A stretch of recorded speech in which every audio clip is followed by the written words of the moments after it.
On this edition of This Old Bike, we're going to get into the dual carburetors on this 1983 XL600. This is the infamous dual carburetor model, two carburetors into one single cylinder. They only lasted a few year models until they went back to a single carburetor. And we'll be using the procedures in the 1983 vintage Honda service manual. So first get your tank and seat off here. We'll take the throttle cable off here, the choke cable off here, and then just a couple simple bands to release the carburetors. See how far back we got to push this air box to get them out of there. Okay, so I pulled the air box all the way back, took the battery out, pulled the air box back, 3 different points of connection there, and but I'm unable, because of the angle of these carburetors, I'm unable to just pull them out of the boots. See that angle? Because of the way the carbs are angled to get around the monoshock. So I'm taking them off here right at the cylinder head. Okay, we got the 2 carburetors off, and here's how they work. It's a progressively opening carburetor system. It's like having a 4-barrel for your little XR600. As you open up, this is looking at them from the rear. The left carburetor is the main carburetor that does your idle and your almost first half or first third of your throttle movement. See that left slide come up, and then as you open up more and more throttle, the slide on the right begins to open and progressively continue to open until they reach wide open throttle at about the same time.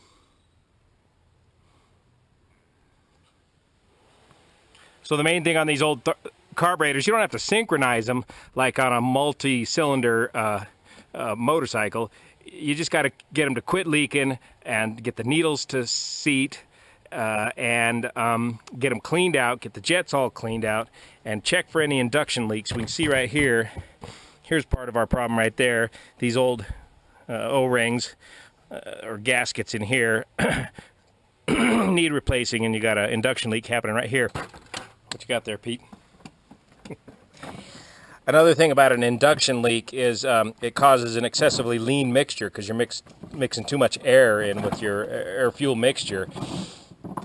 And that in turn may cause burning of the valves, and of course it'll cause quite a bit of popping like you heard on that on the first time I ran this thing.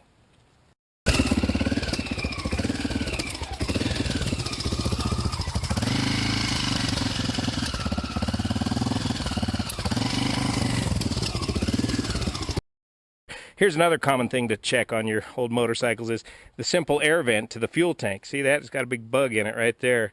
They get plugged up, and that'll just ruin your whole carburation as well. So clean your air vents out.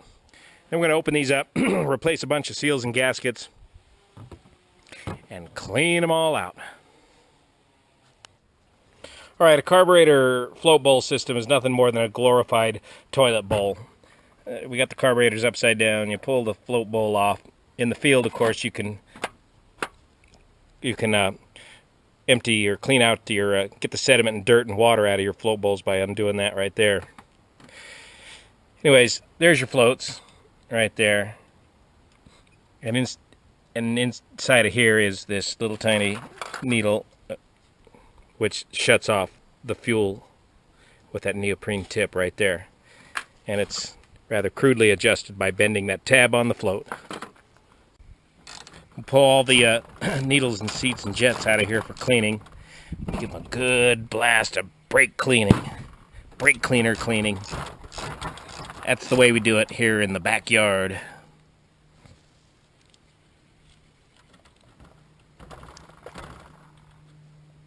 Try to keep track of your parts, especially these dual carburetors.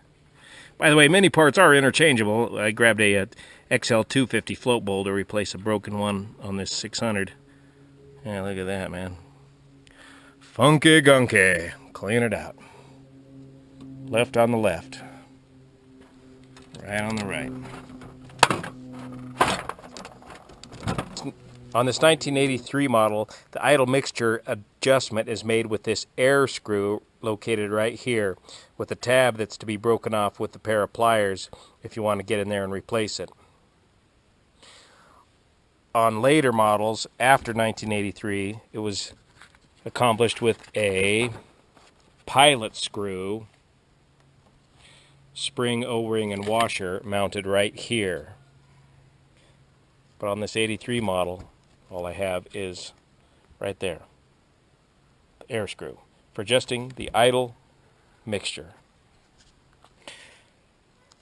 Now on the inside of the main carburetor, the left carburetor, is this air cutoff valve, which consists of a diaphragm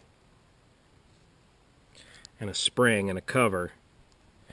It's located right in there, so we want to make sure that thing is in good shape and has no holes in it. Now I see in my carburetor rebuild gasket kit, that gasket of course is not included. That's a whole separate part. So this one looks to be in good shape. We're going to reinstall it. A lot of these little miscellaneous O-rings you see in your gasket kit go to these lines that connect the two carburetors. For example, this line here runs fuel. The fuel runs from the fuel tank into the left carb, fills up the left float bowl, and then migrates over to the right carb via this tube here. So if these O-rings are shot, that's another cause for fuel leaks, which I had plenty of in this model.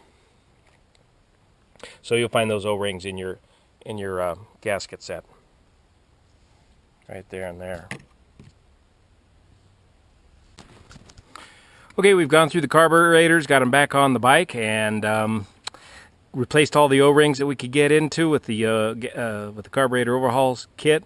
Cleaned up all the jets that we could get to, and put them back in. I did not mess with the idle mixture set screw here.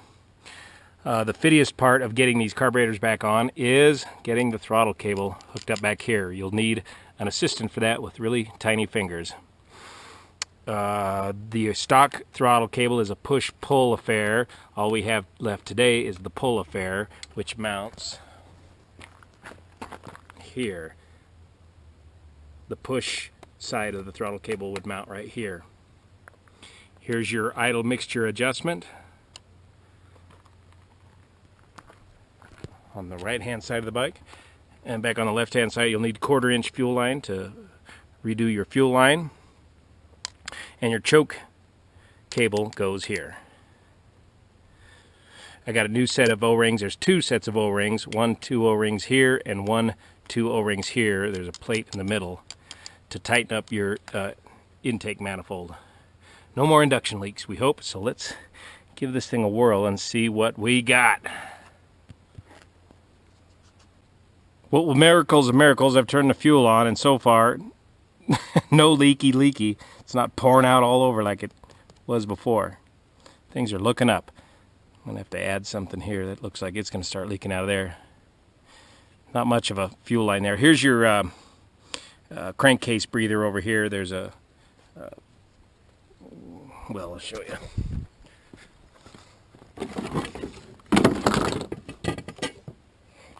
Here's your early California smog equipment piece that goes in there. Here's that vintage 1983 California smog canister. I think it came on all the bikes that were... I think 1983 was the first year they required smog compliance on motorcycles.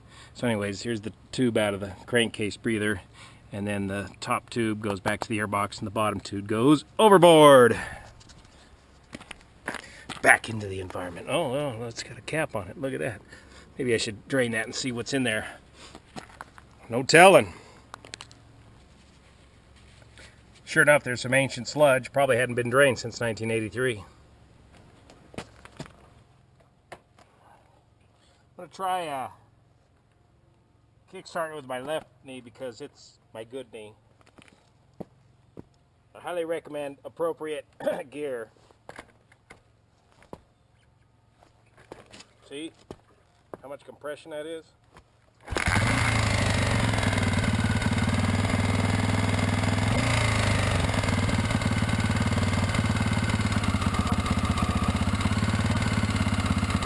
Idle set pretty sensitive.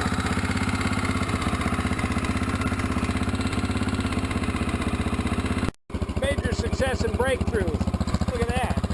Idling all by herself. No leaky. Wow. Brought it back to life. all it took.